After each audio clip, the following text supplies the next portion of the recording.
এই একটা কাজ যদি আপনি করেন, পরকালে আপনাকে অন্ধ অবস্থায় উঠানো হবে। কোরআন আপনার বিপক্ষে মামলা দায়ের করবে, আল্লাহর রসুল আপনার বিপক্ষে উকিল হয়ে দাঁড়াবেন, স্বয়ং আল্লাহ পাক আপনার সাথে সমস্ত সম্পর্ক ছিন্ন করবেন। এমত অবস্থায় যতই নফল ইবাদত করে থাকেন না কেন, আপনাকে আসামির কাঠগড়ায় দাঁড়াতে হবে। সবশেষে কোরআনের কঠিন অভিযোগের কারণে আপনাকে জাহান্নামে দেওয়া হবে।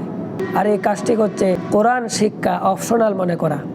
সময় সুযোগ হলো শিখলাম, না হলে নাই, এটা নিয়ে তো চিন্তা ভাবনার কি আছে। এই ধারণা যাদের মধ্যে আছে, হোক সে তাবলিগের মুরব্বী, হোক সে বিরাট বড় ইমানদার আমলদার পরহেজগার মুত্তাকি লোক, সে যে কেউ হতে পারে, যত বড় আবেদী হোক না কেন, যত নফল ইবাদতই করুক না কেন, তাকে আসামির কাঠগড়ায় দাঁড়াতে হবে, তাকে জাহান্নামে যেতে হবে। কারণ তার বিরুদ্ধে যিনি অভিযোগকারী সে আল্লাহর কালাম, তার বিরুদ্ধে যিনি উকিল হয়ে দাঁড়িয়েছেন তিনি আল্লাহর হাবিব। সুতরাং অভিযোগকারী এবং তার পক্ষের উকিল অত্যন্ত শক্তিশালী।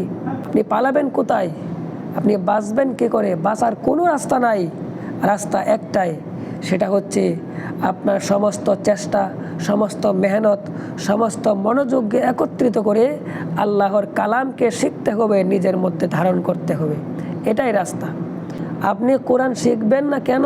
কোরআন শিক্ষা তো খুব কঠিন জিনিস না। কোরআন শিক্ষাটাকে আপনার ধারণার চাইতেও সহজ করে আমরা আপনার সামনে নিয়ে এসেছি। সেটা হচ্ছে মাত্র 5 সবকে কোরআন শিক্ষা। এই 5টা সবক যদি আপনি ধৈর্য নিয়ে পড়তে পারেন, ইনশাআল্লাহ আপনি কোরআন শিখতে পারবেন, পড়তে পারবেন। এটা পরীক্ষিত।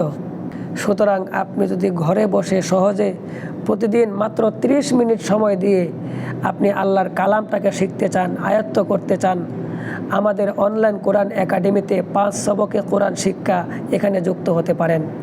আল্লাহ পাক আমাদেরকে তৌফিক দান করুন।